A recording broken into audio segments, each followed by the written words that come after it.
Question: how mentally disturbed do you think I am for reading the third novel of the After series? Everything is funny at this point now. Is it strange that I'm really curious to know that does Tessa just calls any homeless guy dad, or is it really her father? This book's called After We Fell. I didn't think that anyone in the previous novel would fall down more than they did the last time, but let's see what's left to do now. To quote Tessa, let's fudge it. Incredible writing, man. I'm gonna start saying this more. Got an exam? Yep, gonna fudge it.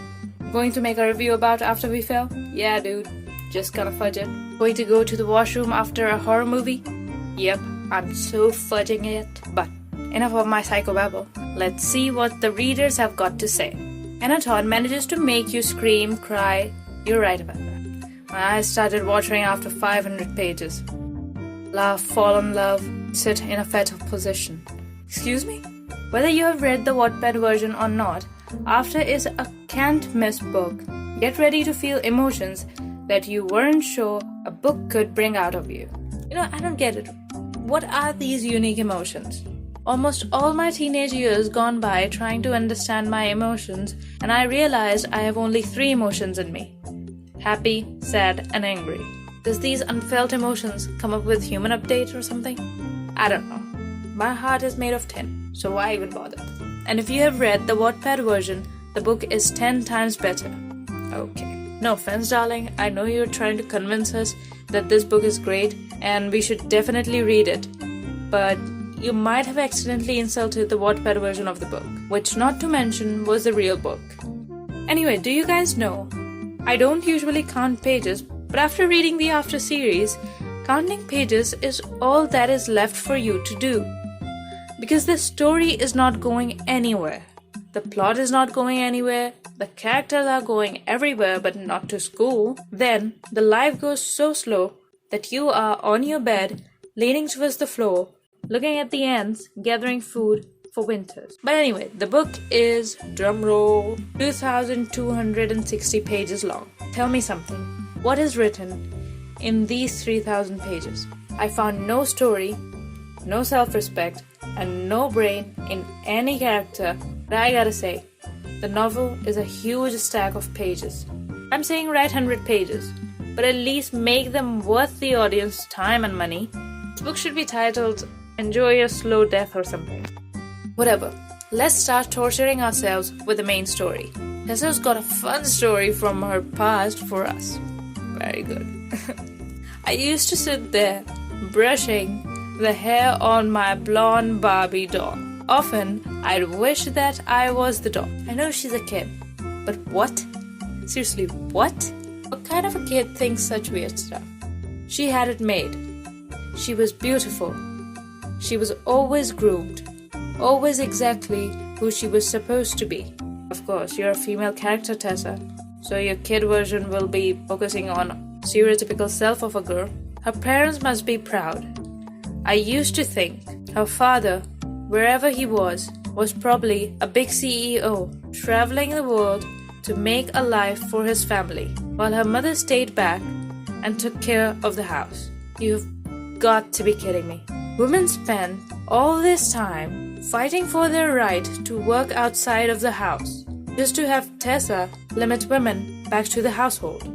But anyway, we'll just skip these delightful memories of Tessa's past, because if she keeps on saying some weird stuff like this video will turn into an analysis of her character, and none of us is ready for something like that. Believe me.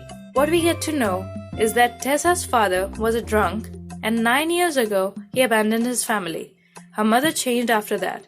See, now I feel bad for her mother. This is probably why she was warning Tessa to stay away from Hardin. But anyway, when Tessa sees her father, she invites him over for dinner. Something tells me this is not going to end well. Surprisingly enough, Hardin thinks this is a bad idea as well. Here, damn it, Tessa. This isn't going to end well. Wow. It might be the first time in Hardin's life that he's saying something sensible. And I can believe that life has come to a point where I'm appreciating Hardin for doing something. But this is really making me reconsider Hardin's character. He was a sick freak in the first book. He was less terrible in the second one. Interestingly, he is acting somewhat rational in the third book. I bet by the end of this series, he'll become an angel and Tessa will be the one acting out. Anyway, Tessa thinks that if Hardin's father turned his life around, why can't her father? Okay, I'll give you that. But her father is involved with some really bad people, so he can't get out. Tessa's unwavering faith in her father creates tension within her relationship with Hardin, her mother, and Lanton. Lately, I feel like this book is getting lengthy, but the story is getting shorter somehow. Why don't we just stick to the plot? It's called a plot for a reason, you know. Build your story around it. Ever heard of it? Then they have their usual breakup and makeup. But one night at the Fred house, the worst of humanity group is throwing Tessa a party because she's moving to Seattle. This chapter was like the tip of the iceberg for me. I just shouldn't have read this chapter. But on the bright side, I started respecting Zed again. Apparently he wasn't the one who created misunderstanding between Hardin and Tessa in the previous book, which means that he is generally nice so far. Still, I don't fully trust anyone in this novel because I don't know why I got this feeling that there were no interesting plots in this book. So that's why Steph turned out to be evil, so that this book doesn't turn into messy breakup and makeup scenes with which you have to put up with for around 3,000 pages. The storyline is very slow and monotonous, I must say. Anyway, let's see what happens after this. Love is the single most important emotion one can hold. Yeah, blah, blah, blah, blah. Boring. Oh, by the way, this is Hardin and Tessa's new thing in this book. They read each other's journals and text messages. You know, the heart of every healthy relationship, intruding your partner's personal space. Thank God it's just a novel, or this sort of relationship wouldn't last in reality. Then the chapter comes where Molly tells Hardin that what a psychopath Steph really is. Then some random stuff happens. Look, this is how they talk. I don't know where to start. And honestly, I'm not sure what brought me here. I had every intention of going to a bar to have a drink, but somehow I ended up pulling into my father's. No, my dad's driveway. The way Tessa only says mother and father instead of mom or dad used to drive me insane. Right with you, ma'am. But now, it's crept into my speech too. Oh God. He's lucky I'm even referring to him as father or dad instead of Ken or airplane, that I have done for the most of my life. So basically what I was trying to say was that I don't have the strength to read weird things like these when there is some really good literature out there. But I've been told that my reviews are negative at times. So here. Oh, did you see that? Did you see? Did you read that? Oh, bad boy is changing under the magical influence of Tessa. Oh. Do you think they'll get married and have babies? Oh. That's it. I can't. I just can't. It's just too weird. Not happening. Anyway, later, we see that Tessa's love somehow got Hardin to morph from an evil caterpillar into a less terrible butterfly. I say so because, strangely enough, I've never seen myself agreeing with Hardin more. They fought over something, so Tessa was mad at Hardin, and Hardin was talking to some girl who Tessa assumed he wants to be with. Chill. He's just talking to her. Anyway, they're at this club where Tessa gets drunk with Riley. Oh, by the way, Riley is the girl Hardin was talking to, and she's more into girls. See? Told you. No reason to worry over nothing. Whatever, I may be biased, but tell me if you think this is too weird. What's wrong? He asks. Nothing, it's hot. I fan myself with my hand, and he nods once. Now look at this. She's talking normally. Now listen to this. Let's go then, before you pass out. No, I want to stay longer. I'm such having fun. I mean, such a fun time. See, this is what I'm talking about. Now, I don't think that in 1 second of being drunk, you will start speaking like this. I mean, she was speaking just fine a second ago. Now, when she says this, it feels like she formed an incoherent sentence just for Hardin to say this. You can't even form a coherent sentence. So basically, this is pretty much what's happening in this novel. Then we get epic dialogues like these. You're annoying-ish. This is Tessa. Annoying-ish. What would your literature professor say to that kind of grammar? I don't know about him, but I would say that you are a couple of weirdos. But what does that have to do with any of this? The point is that this is what's happening in this book. So I have had enough of Hardin and Tessa fighting over nothing in the previous books. But for some reason, these books are appreciated. I couldn't appreciate it, but if you can, good for you. At this point, I'm really not sure whether or not I want to read the fourth book.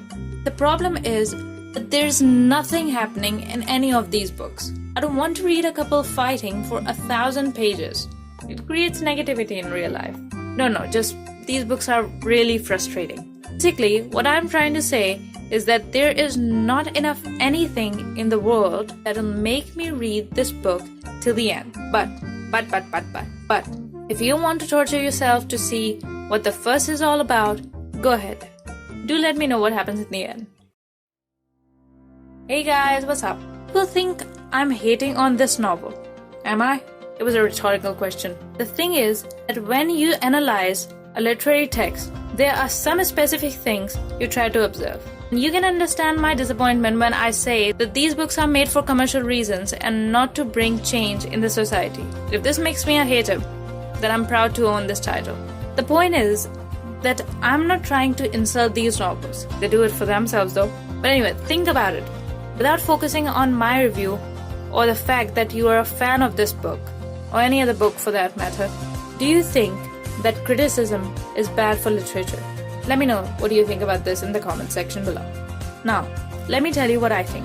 Criticism is part of literature. That's how we get great literature. The authors used to present the society with their critical perspective. They were not governed by what the audience will like to read. That's something I judge these books on. There are several other things too, but yeah, next time you're reading a book, keep this in mind. Still, if you liked reading Twilight or some other favorite books of yours I'm going to ruin in the future, just keep liking it. These reviews are just my opinion. You have your own opinion, so stick to it. Let me know your thoughts about this book in the comment section below. Did you like about this book? What didn't you like about this book? But anyway, thank you so much for watching. Don't forget to like, comment, share and subscribe. Follow me on Instagram. Let me know what was your favorite part of the video, or which book I should review next, or just say hi, that's fine too. And above all that, everybody have an amazing day. I'll see you all next Monday.